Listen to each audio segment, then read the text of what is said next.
Ça y est Suzy, je viens de recevoir ton colis que tu avais adressé comme prévu à Christock. C'est vraiment super sympa de ta part de m'avoir donné ces deux appareils défectueux de chez Lidl plutôt que de les jeter. On va pouvoir les décortiquer tous ensemble et comprendre pourquoi ils ne marchent plus. Il y en a même un troisième apparemment, aux nouvelles boîtes. On va commencer aujourd'hui par ce mini coupe-bordure. A priori il ne fonctionne que par à-coup. Démontons la tête pour voir s'il n'y a pas de point dur.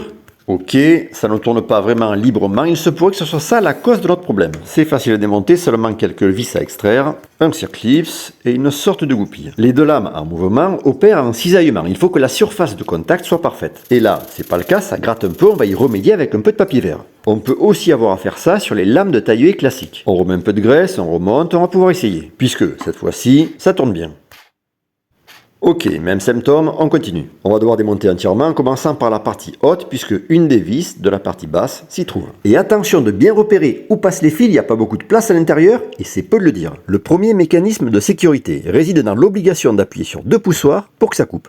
En appuyant sur le premier, on bloque sur le second. Ce deuxième, une fois déplacé, libérera une action sur un micro-poussoir. D'ailleurs, cet interrupteur, identique à celui qu'on trouve dans les clés de voiture, est à mon avis beaucoup trop petit et une source éventuelle de problèmes. C'est déjà un signe de fragilité sur un appareil qui, rappelons-le, est un outil de jardinage. La troisième pièce que l'on voit à gauche sert à libérer le pivotement de la tête. Les deux poussoirs rouges en plastique ne sont pas en cause puisqu'en appuyant directement sur l'inter, on a le même problème.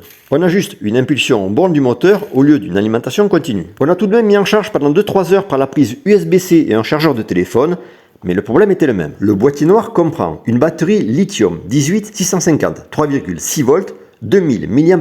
Elle est soudée sur une carte qui fait à la fois office de BMS et d'alimentation au moteur. La connexion se fait par prise USB-C, le poussoir a été soudé sur la platine, et puis il y a le second mécanisme de sécurité, un shunt qui peut être ouvert en tirant sur la clé. Donc de ce côté-là, c'est plutôt bien fait. Au borne de la batterie, on a à peine 3 volts. Et là, on peut se poser la question, est-ce que c'est suffisant pour alimenter notre moteur? On a en plus une légère chute de tension en charge, est-ce que ça pourrait expliquer notre panne? Est-ce que le moteur ne pourrait pas être en cause, ou bien ses engrenages? À sa place, on va connecter un autre petit moteur, courant continu, quasi similaire.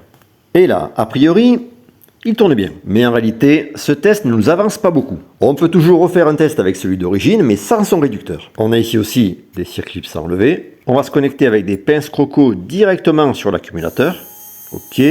Ça a l'air de tourner. Bizarre, pourtant l'engrenage n'avait pas l'air dur. Du coup, on n'est pas vraiment avancé. Et surtout que, une fois remonté, on a exactement le même problème. Et si, tout simplement, moins de 3 volts, ça ne suffisait pas pour entraîner le mécanisme complet. Ça signifierait tout simplement que la batterie n'est plus suffisamment puissante. J'en ai justement une en stock, seulement 1200 mAh, mais en bon état. Je la soude en parallèle sur l'autre. Au bout de 3 heures de charge, j'atteins quasiment 3,4 volts. Et là, attention...